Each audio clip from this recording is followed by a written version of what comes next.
Hey, how's it going, guys? Welcome back to another One Piece chapter reaction. This week it's 11:38. I heard it's a good one, so let's get right into it. So the chapter is starting off with our boy Who's Who, with the cover spread. Yeah, no, I'm surprised Who's Who's still alive after the whooping that Jinbei gave him, but it seems like he's doing pretty good. He got a harem of women serving him in what seems to be henchmen. Yeah, it's just another cover page continuing Yamato's whole journey across Wano. I honestly think it's getting interesting, but I also do think like we could speed it up a bit. I don't know. It is long. It is really long,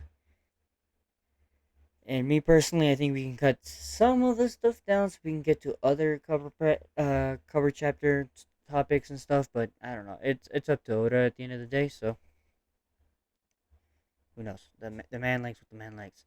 All right, we continuing. As you guys recall from last chapter, Loki was getting his ass absolutely whooped by the God's Knights, both Shank's brother, Shamrock, interesting name, and Gunko, Arrow Girl with the arrow fruit. So we start off with Loki basically huffing, and we see the aftermath of him defying them. So he ends up saying, "You're the spitting image of red hair Shanks. Did you really think I'd just write this off as a coincidence, Huff?" So it seems like our boy is realizing that Shamrock is connected to Shanks, who, if we recall from a couple chapters ago, he threatened to beat up and murder in front of Luffy. So it uh, this seems like Loki is a lot smarter than we give him credit for. Uh, Shamrock does not respond. There's the dragon triple dots. The dragon triple dots. Gunko responds by saying, "Mind your own business. That matter has nothing to do with you." So it seems that Shamrock is well aware that his brother exists, and that Shank's out there. Cool. All right, that's cool. So he it seems like I can't tell from these two interactions so far, like whether he has bad blood with him. But continuing, you're not wrong. But a great pirate and a celestial dragon—they're polar opposites. You can't blame me for being curious. Yep, I mean, true. They are polar opposites. It's crazy how that ended up. One was in a treasure chest, and the other one, I don't know where he went. That is odd. I like how Loki is bringing that up. I've always found that odd about how, for some reason, Shanks was found in a treasure box and no one seemed to care. Like, none of the Celestial Dragons thought, hey, our kids is gone. Maybe we should go find him. So I do find that odd. Continuing, anyone would find it strange that you two share the same face. Well, Mr. Loki, they're twins. That's why they share the same face. um, the pirate you're referring to is my younger twin. He went astray. Okay, so that explains that he does not like Shanks, or he feels like Shanks went down the wrong path. At one point, he did return to the Holy Land, but it seems he grew too attached to the filthy world of the surface. Oh, okay. Forget what I said previously. He did go, and there is bad blood between them. Okay, damn. Yeah, yeah, that's the typical, celestial dragon speak, calling the rest of the world trash, and that they're above everybody. Yep, not surprising. Right, continuing. He returned. I see. It's funny how I ended up hating both of you brothers, and I thought my grudge couldn't get any worse. What a family. You bastards. When I get out of these chains, damn it. It's weird how we built up Loki to be this like strong dude, and it seems like he got whooped by both Shanks and Shamrock. Well, I guess maybe whooped isn't the right word, but more like beaten, humiliate. Like whatever happened between him and Shanks must have been just as bad as what Shamrock is doing to him now. All right. What? You know what I'll do, right? Ha! I'll make it my mission to make sure my buddies are avenged. Ah, and then we see a panel of a bunch of animals murked by our girl Gunko's arrows. Uh, yeah, it seems like Loki has a very strong attachment to animals. I guess kind of like Luffy. They share that. Okay, and then Shamrock was like, "Was that supposed to be a threat, Captain? Don't you don't have to." And then Shamrock's like, "I know. He isn't worth my getting my hands dirty over." Oh, he took out his sword. The aura. Isn't that right, Cerberus? What? Okay, he has a sword. It seems to have a devil fruit. What the hell? No way. Ah, man, that pretty much destroys the whole theory with Blackbeard having the Cerberus fruit or something of akin to that. Okay, so it turns out Shank's sword had the fruit. Okay, okay. My guess is our boy Doctor Vegabond had something to do with this. Otherwise, I don't see how he would get the sword. Grrr, woof. Loki freaking out. Cerberus straight up gets summoned from the fucking sword. Oh my god, the Hounds of Hell, bro. Look at this. This is a sick looking panel, man. Shanks Shamrock over here looking intimidating, and a dog coming out of his sword. And awakened too, because it has the awakened little circle thing. Oh my god. Holy shit. What the hell is that? Hoof. And then Cerberus is one of Shamrock's blades is coming out of Cerberus' mouth. I'm guessing because it's a mix of a weapon and a fruit. It's my biting blade. What's with this creepy thing? And then it's a really dope panel of like two of Cerberus's heads with blades coming out of it. Dude, this has got to be the most unique and badass way to use a devil fruit. And this is a cool and interesting way of using Cerberus, man. That's honestly awesome. I never thought that Oda could surprise me anymore with the uniqueness of how he shows these fruits. But god damn, look at that whole ass sword. Forgive me for smacking the mic. A whole ass sword coming out of it, the dog's mouth with like dark hockey, man, or maybe it's just energy from like the awakenedness. But that man, holy shit, that would be terrifying. Then the swords start to spin, and Loki gets terrified, and then Gunko says, "Captain, let's clean up here and move on." And he says, "Scramble," and he straight up sends the dog after Loki. Or heal up. Feel free to hunt me down anytime. I'll face you assuming you survive this. Hey! Hey! Okay. Sorry. So, he was gonna attack him, but he pump faked him.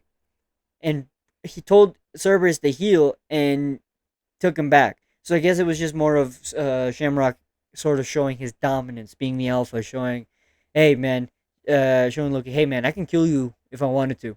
But Shamrock doesn't because he's so confident that he can whoop his ass. He pretty much tells him, hey man, come look for me.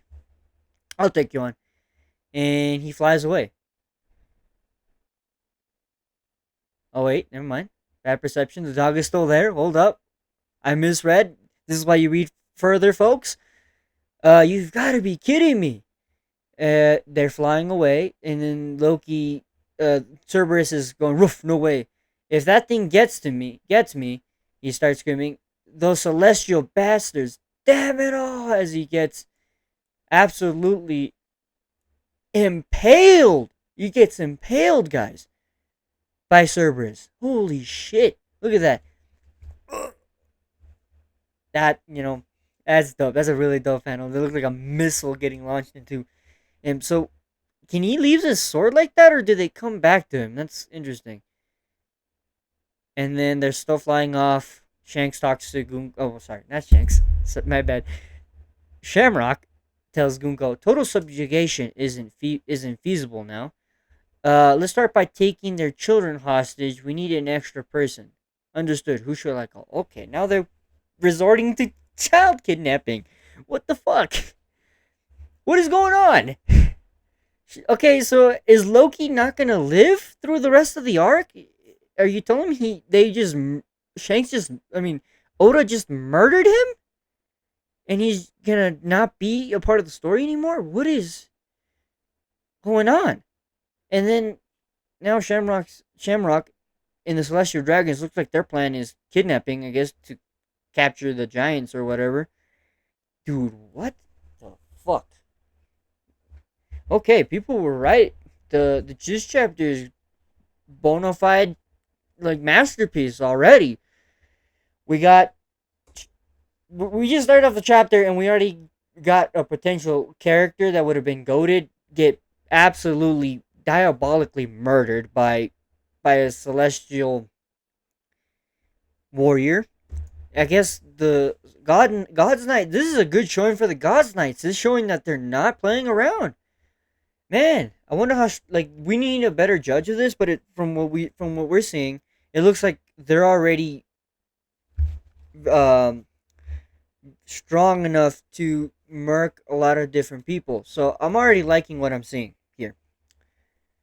They're definitely living up to the God's Knight name. Com- whole, wholeheartedly living up to it. All right, we're going back to the castle. Quiet castle. I'm telling you, it was red haired. Liar. Shanks would never attack for no reason. And then, so I guess they're talking about Shamrock now. It's the truth. I saw him with my own eyes. Red hair has visited Elbath many times. I recognized him. But I know Shanks. He's a super cool guy. Maybe it was just someone who looked like him. It was shocking. We were doing, we were wondering what he was doing in the castle. He just left Elbath recently. Wouldn't it be weird for him to come back right back just to skulk around? Zoro makes a good point here. Um, Zoro is like, yeah, if you guys saw him leave, why the fuck would he come back and then just snoop around when he didn't have to do that? So the it looks like the Giants met Shamrock, but they don't fully understand it yet. But they're it's clear that the God's Knights made a big mess inside the castle since last chapter. So Luffy continues, even if you're telling the truth, there's no way it could be Shanks.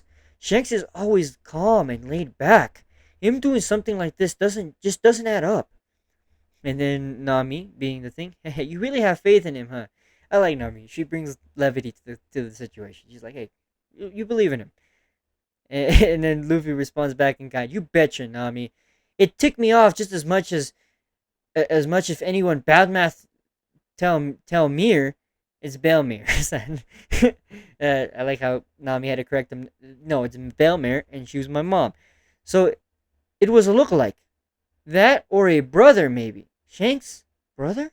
Well, if he has one, he'd probably be a nice guy too. Luffy, come on, bro. Really? You'd expect just because Shanks is nice that any relative to Shanks would be nice, Luffy?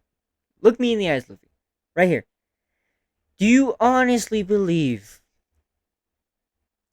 Shanks has good family members? Okay. Well, you're wrong. We just saw him murk a man. Shanks does not have. Shanks' family is not nice. That's a stretch. He is crazy. Guys, he is fucking crazy. Alright. But honestly, he'd never talk about his family. Makes sense. I heard that he was raised on a pirate ship from when he was little. Yeah, we remember. Yeah, Ruffy. He was in Goldie Rogers' crew.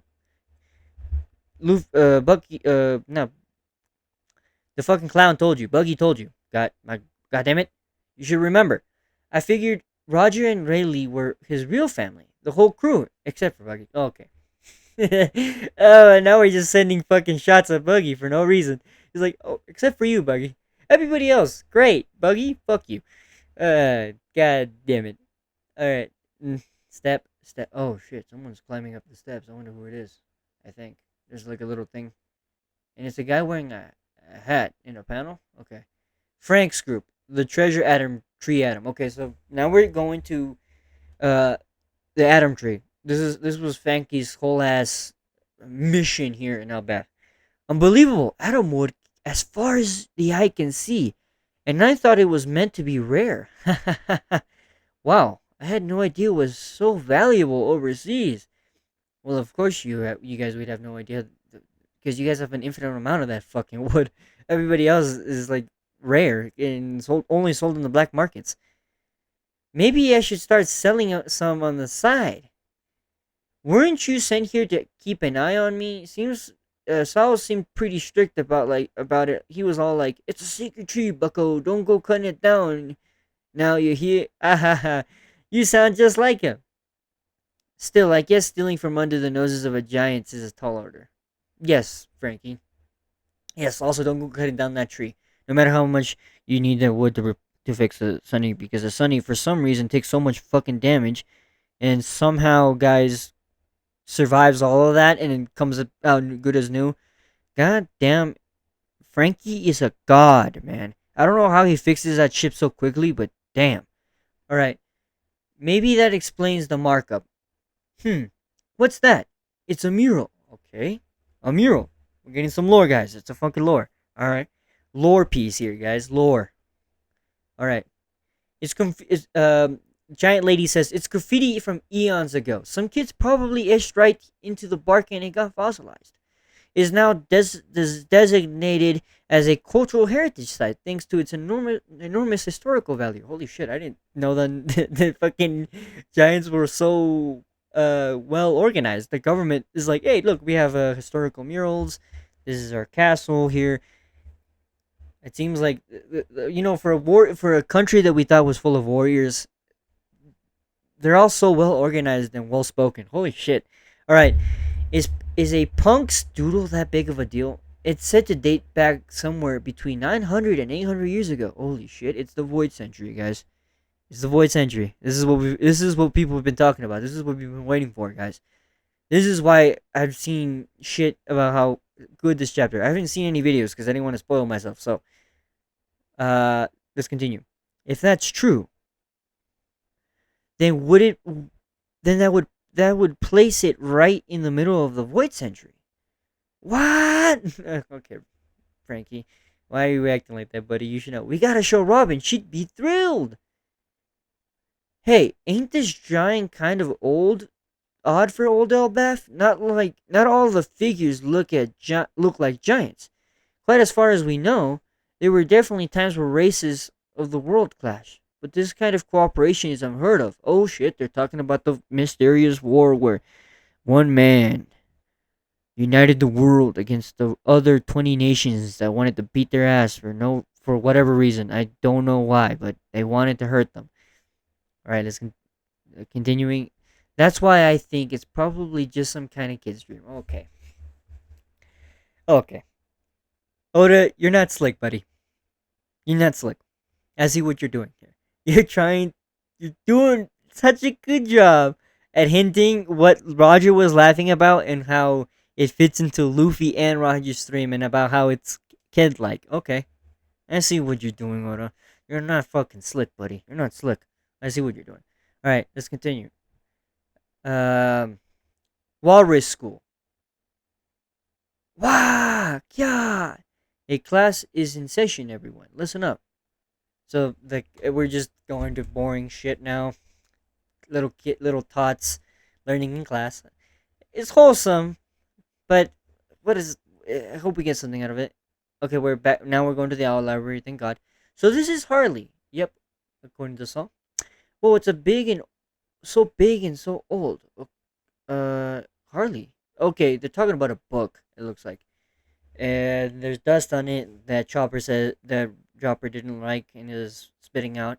Okay, so Saul says this pretty tome here preserved many of the rich myths and legends of Elbaf, although it spawned countless of interpretations too. Okay, so it's like a fairy tale book or something, or is it a history book? I don't know. It could be the same when it comes to Elbaf. Uh, Elbaf is very, very, very fantastical. You know. All right. That's why all the warriors of Elbaf believe in very different versions of the sun god. What? Ain't that the funniest thing you ever heard? May I read it? Okay. Okay. Different versions of the sun god. Oh, don't tell me. Are there gonna be different fruits and variations of the sun god fruit? And Luffy just has this the funky like where the one where people believed he was a fun guy that made people laugh and stretch and can fight like a crazy son of a bitch, like Looney Tunes style. You're telling me that there's more of this? There are more gods? That I don't know. Okay, maybe the whole Bonnie turning into Nika thing is having a lot of weight now. There was a lot of people that were clowning that and saying that was dumb, and they hoped that no one turned into Nika, but it looks like there was more than one. So it's starting to sound very plausible that someone used a power to turn other people into Nikas, and they all fought with the power of the Sun God. And maybe throughout history, uh, my theory is that they were like each version of the people that used the power of Nika were treated as separate versions of separate sun gods or seen as a sun god and had different abilities, but in reality they were just using Nika's power that came from one sun god. I think that's my theory so far from this that's what's happening here. Um, let's continue. Of course, Daddy she. The narrative is split into three distinct sections. It is said that the third world refers to present day, meaning it's a type of prophecy. Mind you, legends of Nika have spread slightly all over the world. The only thing they all have in common is that he appears with a booming laugh to his beat. Okay, so they're all laughing. That makes sense with Bonnie too. She was laughing too, just like Nika. Robin laughs. Hey, hey, I read that aloud then.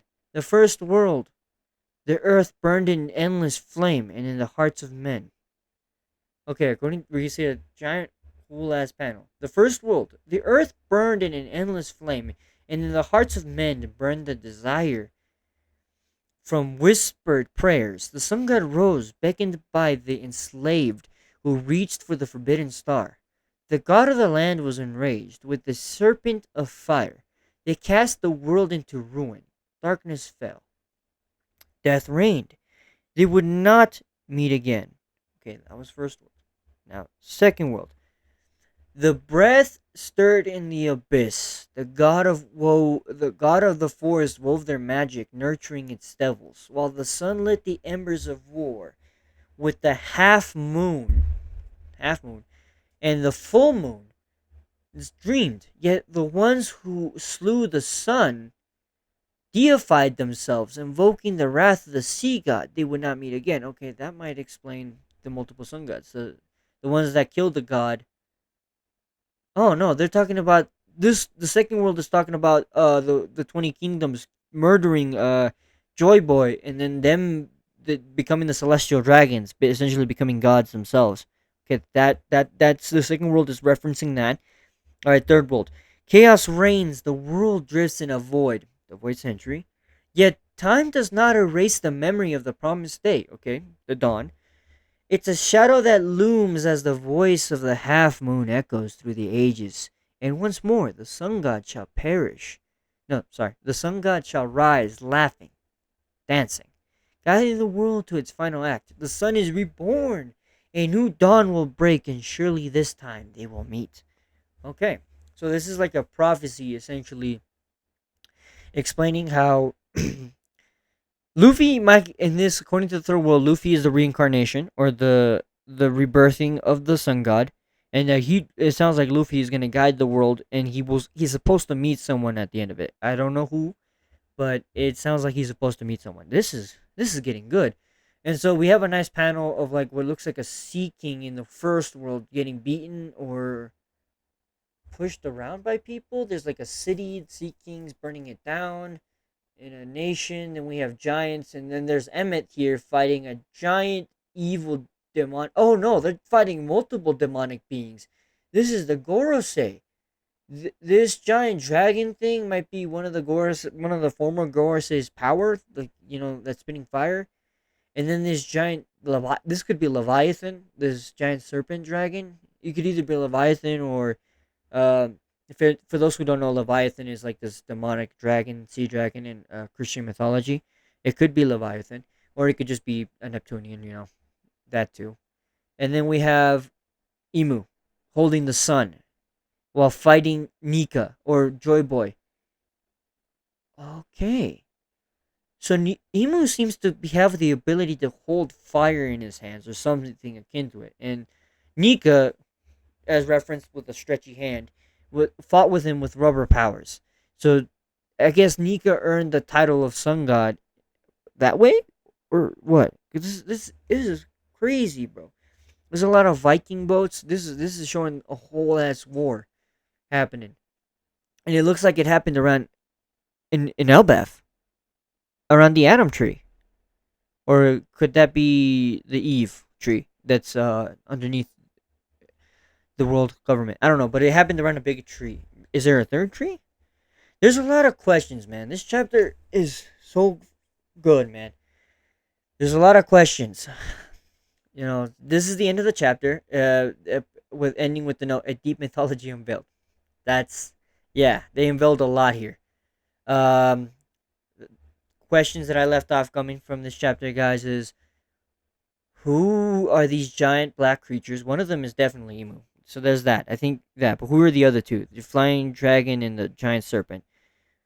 What is going on? What do they mean by multiple Nikas? That's another question. And does that mean that Luffy's not the only Nika, or is there all, or something like that? I don't know. But holy crap, this chapter was good. Um, to end the chapter, I would rate this chapter, guys. 9 out of 10. This is a 9 out of 10 chapter. We got a lot of lore, great lore. I learned a lot. It was funny. There was a lot of funny moments. There was cool moments too. That Cerberus sword was sick, guys. It's sick. But yeah, great chapter overall. Thank you guys. Adios. You know, uh, but before we go, uh, I'm new to making videos. So if you guys happen to run into this video, by grace of the algorithm, if you like me rambling and talking about random ranting while reading these chapters, and there will be other kinds of content on this channel too. So feel free to subscribe and give me a like. You know, I would greatly appreciate it if you guys did, if you guys enjoyed it. I'm not gonna force you guys, but thank you and have a good day, afternoon, or night. Adios.